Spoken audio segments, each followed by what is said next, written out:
সকল ভ্রমণপ্রিয় বন্ধুদের বাংলাদেশ ভ্রমণ পর্বের অপর একটি নতুন ব্লগে স্বাগত জানাই। আজ আমরা কক্সবাজারের নিকটবর্তী দর্শনীয় স্থানগুলি দর্শন করে আমরা এসেছি ফিরে কক্সবাজার রেল স্টেশনে এবং এখান থেকে আমরা যাব আমাদের পরবর্তী গন্তব্যস্থল বাংলাদেশের অন্যতম শহর চট্টগ্রামে। তা আমরা এখন এই পৌঁছে গেলাম স্টেশন নিকটবর্তী অটো স্ট্যান্ডে।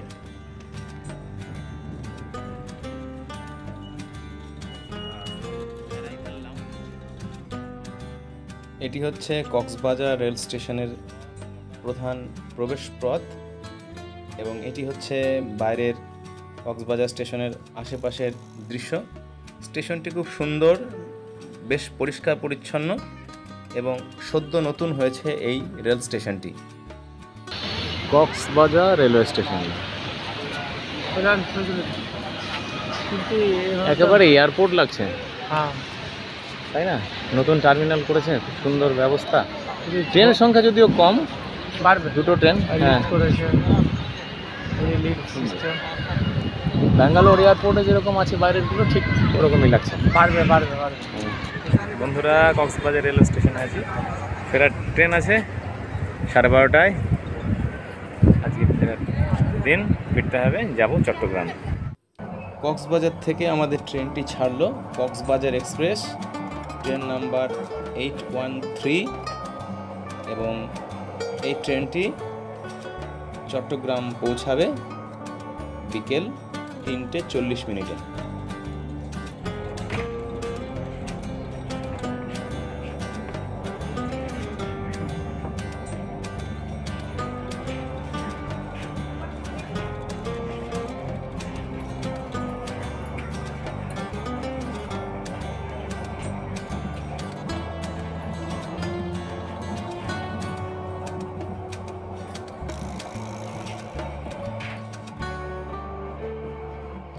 এই ট্রেনটির গন্তব্যস্থল ঢাকা পৌঁছাবে রাত্রি 9:10 এবং পথিমধ্যে একটি স্টেশন চট্টগ্রামে দাঁড়াবে এবং আমরা চট্টগ্রামেই নামব।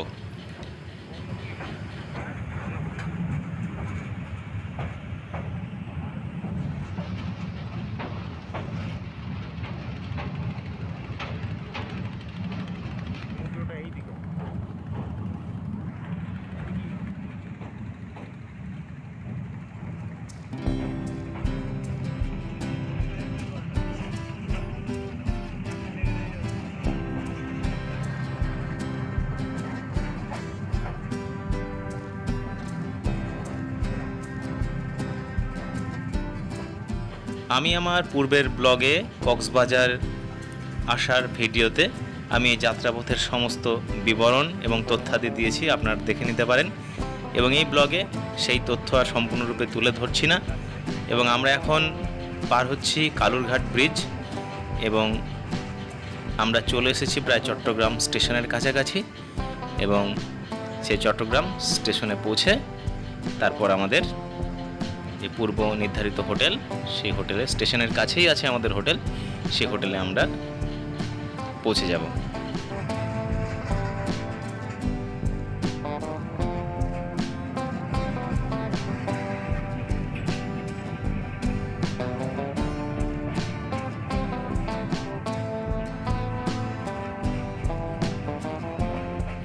বন্ধুরা, আমরা 3 ঘন্টা 10 মিনিটের যাত্রাপথ সম্পূর্ণ করে পৌঁছে গেলাম চট্টগ্রাম রেল স্টেশনের এবং এই স্টেশনের কাছেই রয়েছে আমাদের hotel Asian SR hotel.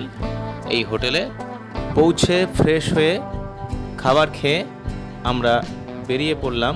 Hello friends, আমরা এখন আছি চিটাগং ওয়ার সেমেটারি। এটি হচ্ছে দ্বিতীয় বিশ্বযুদ্ধের সময় যে সমস্ত ব্যক্তিবর্গ বা মিলিটারি যারা ছিলেন ব্রিটিশদের, তারা এখানে শায়িত আছেন, যুদ্ধে মারা গেছেন। জাপানের সাথে যে যুদ্ধ হয়েছিল সেই যুদ্ধের সময়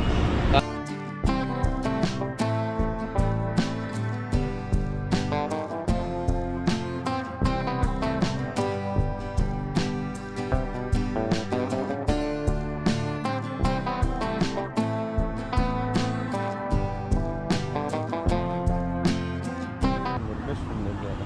দেখি ঘুরে ঘুরে, প্রাকৃতিক পরিবেশটা ভালো, গাছপালা আছে প্রচুর, তাই না? হ্যাঁ, বেশটা এত জায়গার মধ্যে তোমার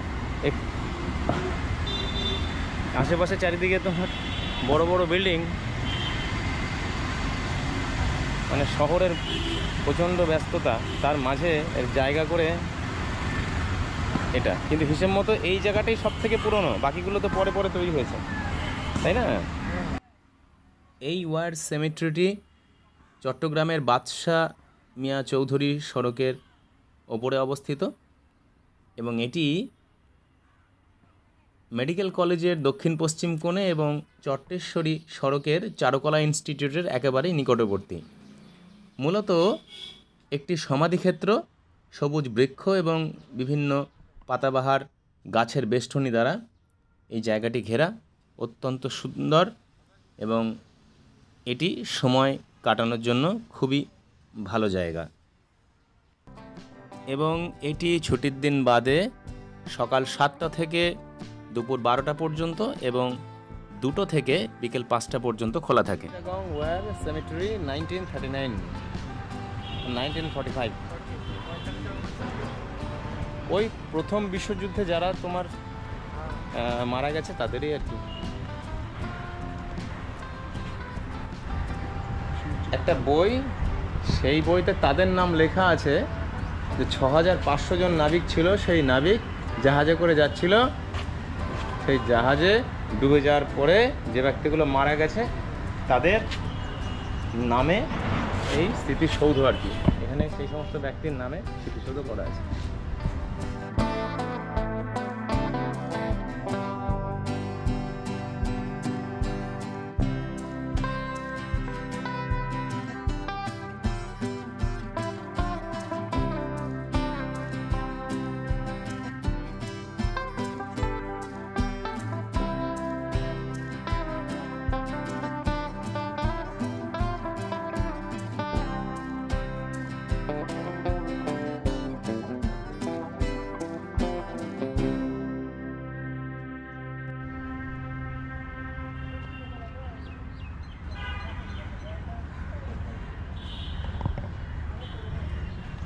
মৃত ব্যক্তিগুলোর নাম লেখা আছে, তাই তো?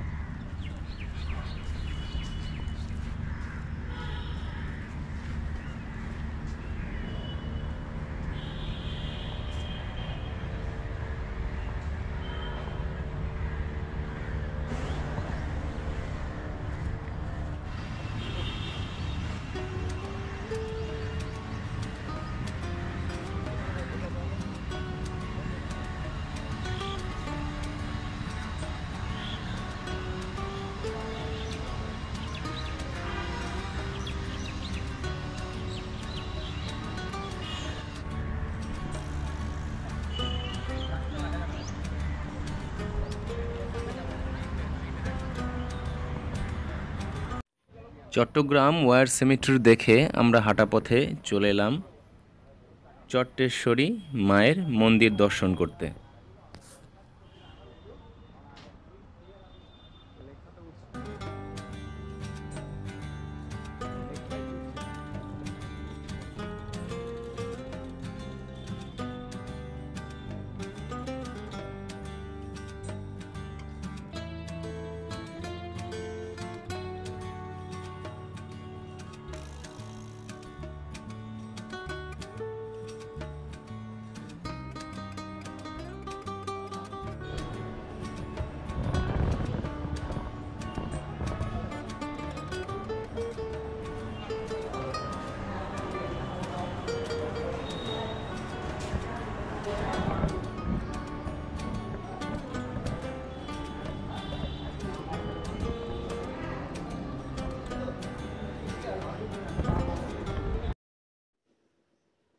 চট্টেশ্বরী কালী মায়ের মন্দির সনাতন ধর্মাবলম্বীদের কাছে অত্যন্ত গুরুত্বপূর্ণ একটি স্থান।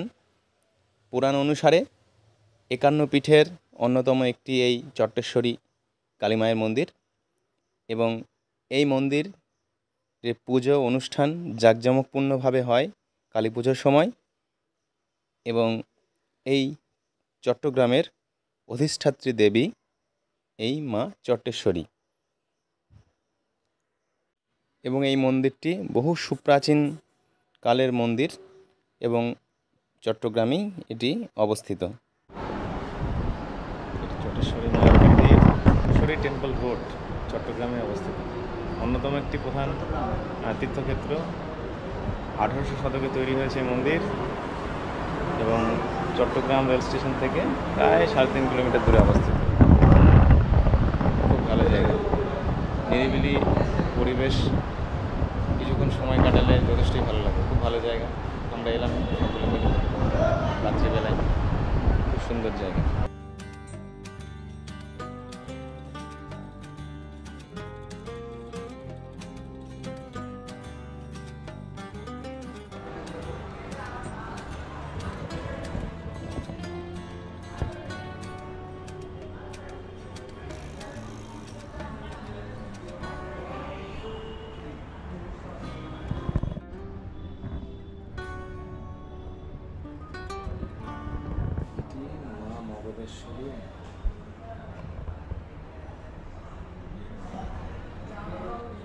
এটি মা সরস্বতী দেবীর প্রতিমা এবং এই মন্দিরের পাশেই রয়েছে কিছুটা দূরে মহাদেবের মন্দির।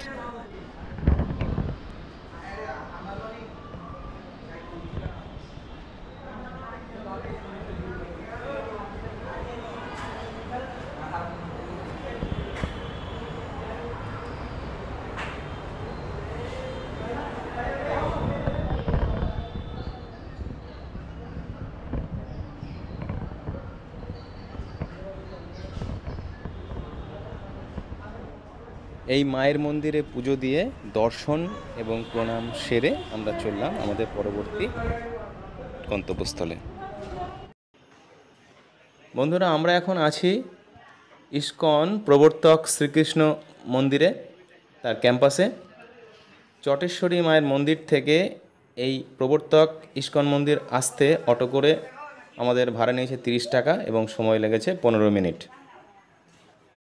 এটা হলো ইস্কন চট্টগ্রামের প্রসাদ। অনেকক্ষণ বাদে এই খাওয়া দাওয়া, এই ভাত, ডাল, এটা একটা সয়াবিনের তরকারি, এটা একটা সবজির তরকারি।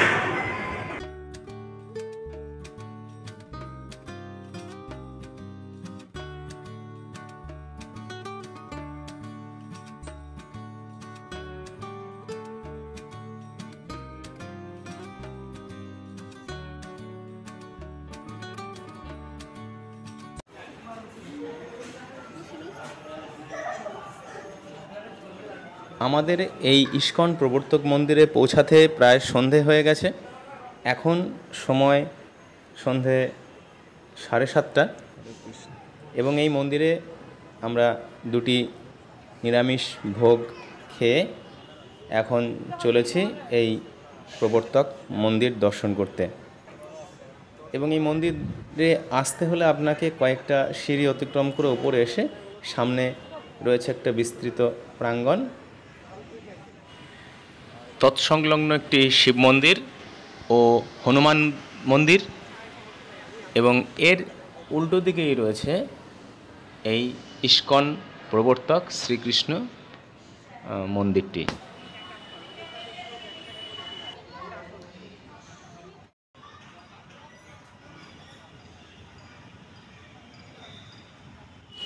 রাত্রিবেলায় মন্দিরটি সেজে উঠেছে, বাইরে থেকে অসাধারণ লাগছে। বন্ধুরা, আপনাদের এটি দেখাই, এরপরে আমরা মন্দিরের ভেতরে যাব এবং আপনাদের সেটি দেখাবো।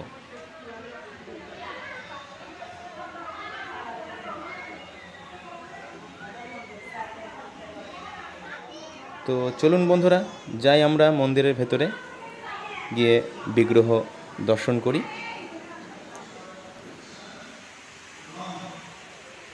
1921 সালের চট্টগ্রামের অধীন পাঁচলাইশের গোলপাহাড়ে ইসকনের কার্যক্রম শুরু হয়। হরে কৃষ্ণ।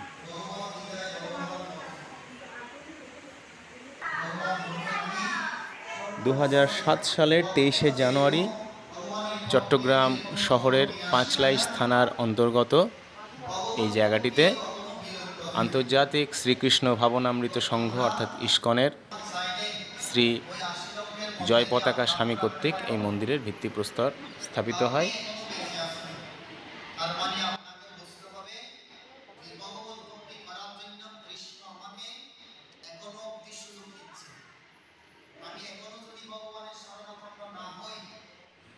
মন্দিরের অভ্যন্তরে প্রধান বিগ্রহের দ্বার এখন বন্ধ আছে, ঠাকুর দর্শন এই মুহূর্তে হলো না। ভেতরে আপনাদের একটু ঘুরে দেখাই।